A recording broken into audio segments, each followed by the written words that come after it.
can touch the sound of silence. And in the naked light I saw 10,000 people maybe.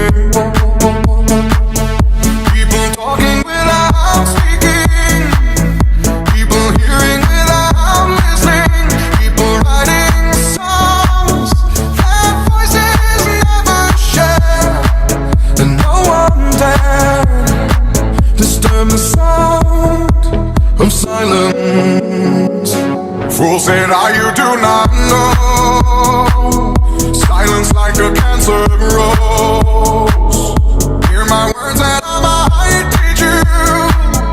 Play my arms and I might reach you. But my words, like silent raindrops, fell and echoed in the wells of silence.